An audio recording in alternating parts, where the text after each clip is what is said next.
काही असेल तर आम्ही तुम्हाला फोन करू. ओके? तुम्ही त्यांच्यासारखे सांगायला लागले साहेब. अहो साहेब तुम्ही एकदा एक नजर फिरून तर पहा ना साहेब कागदपत्रावर. पहा ना साहेब, पहा ना. हे काय, तुझी तर 10वी पण झालेली नाहीये, 9वी मध्ये शिक्षण सोडलंय. असं कसं चालेल? बघ आजच्या जग, you see, education is must. Okay? एकदम बरोबर बोललात साहेब तुम्ही.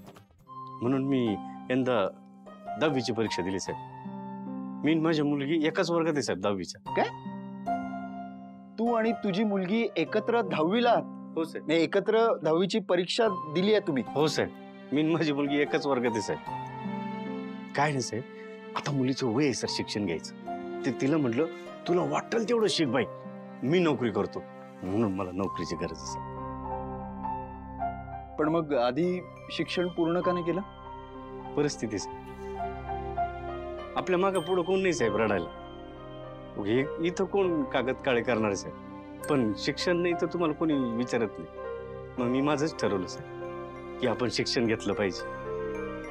तर आयुष्यात सर चालत राहिलं पाहिजे सर, थांबायचं नाही. मग मी ठरवलं साहेब आता थांबायचं नाही आणि 10वीची परीक्षा दिली सर. सी मिस्टर प्रवीण, तुझी, आय एम सॉरी, तुमची स्टोरी खरंच खूप इन्स्पायरिंग आहे. कुठलाही माणूस तुमची स्टोरी ऐकून खरंच खूप मोटिवेट होईल. आणि बरोबर आहे, शिक्षणच काय, कुठलीही गोष्ट पूर्ण करण्यासाठी वय, काळ, परिस्थिती याचं बंधन नसलंच पाहिजे. एकदम करेक्ट आहे साहेब. म्हणून मन लावून अभ्यास केलाय साहेब. 10वीची परीक्षा दिली साहेब आणि माझी खात्री आहे साहेब मी पास होणार आहे. आणि एवढा कॉन्फिडन्स घेऊन पास व्हायच्या आधीच मी तुमच्याकडे नोकरी मागायला आलो. लई भारी वाटायला लागलं साहेब. आता थांबायचं नाही साहेब. करेक्ट आहे, आता थांबायचं नाही. हो.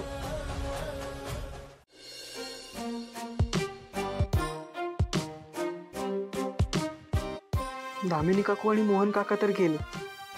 आता दादा आणि पारूला थोडी प्रायव्हसी द्यायची असेल तर प्रियाला पण बाहेर घेऊन जावं लागेल. काहीतरी आयडियाच करतो.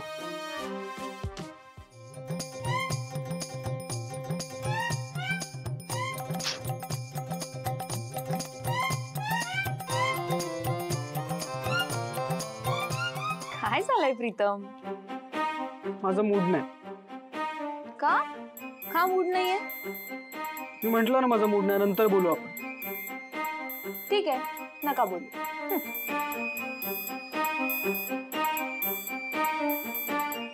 प्रिया, प्रिया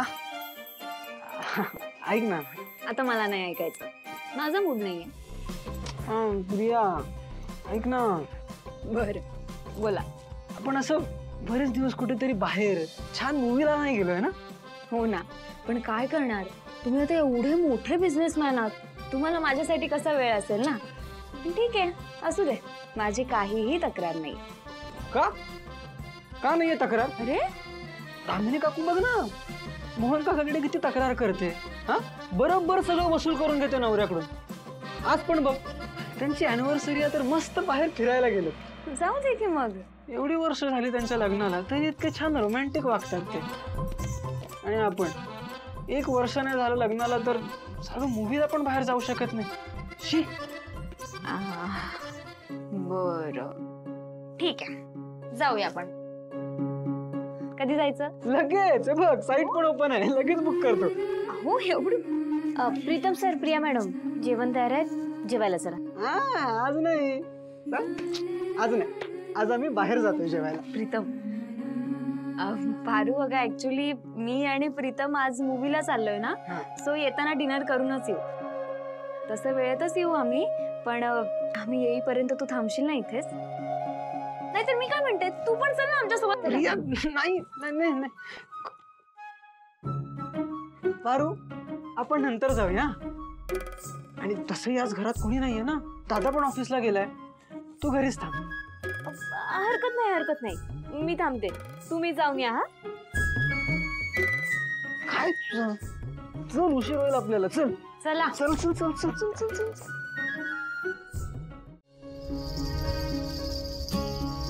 किती छान वाटतंय ना प्रीतम, बऱ्याच दिवसांनी आपण दोघंच कुठेतरी फिरायला निघाले. हो ना, तुला काय वाटलं लग्नानंतर मी काय रोमॅन्टिक नाही राहणार आहे? माझं अजूनही खूप प्रेम आहे तुझ्यावर. माझंही तुमच्यावर खूप खूप खूप प्रेम आहे. दादा कुठपर्यंत पोहोचला बघतो. काय आदित्य दादा कुठे पोहोचणार आहेत? काय काय बोलताय हो तुम्ही प्रीतम? काय नाही काय नाही. मला ना आदित्य दादांचं वागणं बदलल्यासारखंच वाटतंय.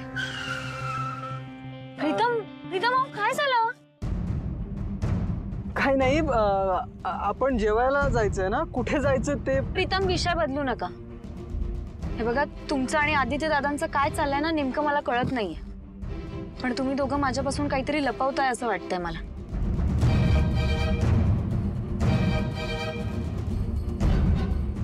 प्रिया बघ, ट्रस्ट मी काही लपवत नाहीये तुझ्यापासून. फक्त काही अशा गोष्टी आहेत ना ज्या मी आत्ता सांगू शकत नाही.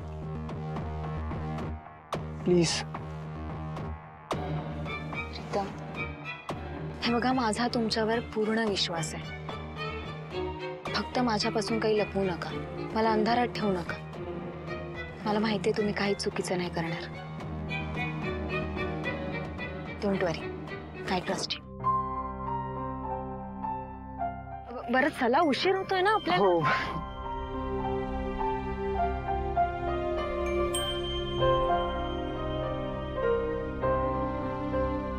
मला खूप त्रास होतोय हे लपवायला, पण दादासाठी एवढा तो बनताय ना, योग्य वेळ येताच मी तुला सगळं खरं सांगून टाकेन.